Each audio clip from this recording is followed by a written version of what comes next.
Nevada Virtual Academy is back with one more problem talking about quadratic equation.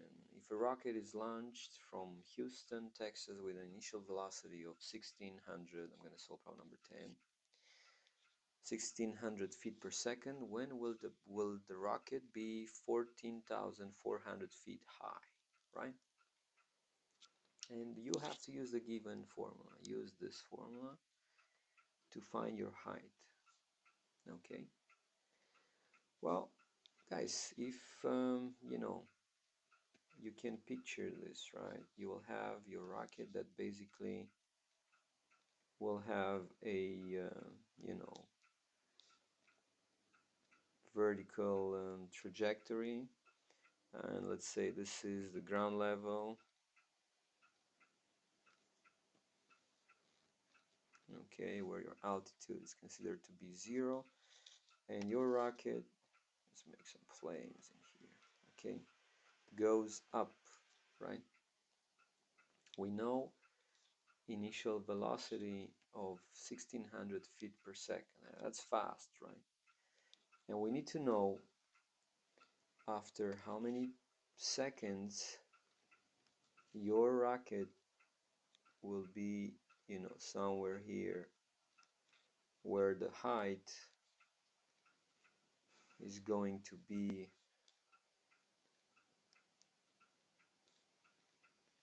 14,400, right? I mean, this is measuring feet. That's where you start, that's where you are after what number of seconds, okay? And what should we do here? Well, all you have to do is to plug into your equation, right? Your equation that describes the height is given by speed multiplied by time, from which you're subtracting 16 times squared. What is my height? 14,400. 14,400 equals speed 1600 multiplied by time, from which I'm subtracting 16 times squared. Okay, and that is what? Quadratic equation. Let's put everything on one side, and because I have negative 16t squared, I'm going to put my t squared on the other side. Basically, I'm adding 16t squared to both sides, and I'm taking 1600t away from both sides. Okay, here will be 0, 0. Your equation now will be 16t squared minus 1600t plus 14,400, and that should equal 0. We have to find for what values of your t this equation is going to be 0. Now, before we're doing anything else, you should try to simplify this one. And I got 16, I got 1600, and I got 14,400, and I can see that each one of them is divisible by 16, right? I mean, just think about 14,400. That's nothing else but what? 144 times 100. But 144 is actually what? 12 times 12 times 100, okay? What I'm trying to take you here, well, I'm trying to tell you that, 12 is what? 3 times 4, and the other 12 is also 3 times 4. I'm going to write it 4 times 3. And here you have what? You have the 16. And this is an easy way to divide by 16, because if you have, your 1400, which is basically 12 times 12 times 100, I can write it as 3 times 4 times 4 times 3, which is my 144, times 100. And if I have to divide that by 16, which is what? 4 times 4, I got 4 and 4, and all I have left here would be 3 times 3, which is 9, multiplied by 100, 900. So what I said, divide everything by 16. Divide by 16, divide by 16, and obviously you're going to divide your right side by 16, which is 0, right? 16 divided by 16 is 1, t squared.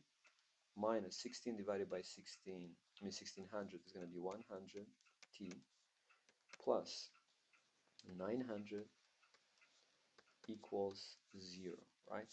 And I have to solve this equation for t. Looking first for common factors, there's none, right? I'm looking for perfect squares. Is this one a perfect square? Well, it may be. Let's find out. 900 is a perfect square, right? Is what? 30 times 30. T squared is a perfect square. But is it minus negative 100 here, 2 times 30 times t? And it's not. So this one is not a perfect square. I'm looking for ways to factor it. And as you guys may see in here, if this is possible, I will have two binomials, which product should be 0, right? Each one of them will have as a first term t, because they're products. Think about FOIL. Multiplying the first two terms should give you the first term in here, t squared. Now the last term is a positive one, but the middle one, which is the sum of the two numbers that you will have in each one of this binomial, is a negative one, which means the sign in each one of the parentheses will be minus, or you'll have subtraction, right? Now I'm taking my 900 and I'm looking for negative factors that will add up to negative 100. And is obvious here that I have negative 90 and negative 10. If you multiply those two, you will get 900. If you add them, right, you will get negative 100. So it looks like I have t minus 10 and t minus 90. Okay, and if this product has to be 0, either one of these has to be equal to 0. And as you notice here, I will have 2 times for which my racket will be at that trajectory, right? First time is going to be after 10 seconds, t1. The other time, t2, is going to be after 90 seconds. Well, some of you will ask, how is that possible? Well, think about it. Your racket will pass this this height that we're dealing with here, and will keep going up. But after a while, let's say its fuel will run out and the rocket will come down and will drop again, and that's when you will have the rocket coming back and will have the same altitude after 90 seconds. Okay, so first time when it gets there will be after 10 seconds, and after 90 seconds will be back if the trajectory of the rocket is described by this formula. Okay, height equals vt minus 16t squared. And this is how you solve a similar problem. There are many other ways. I just show you guys one. Questions? Thank you.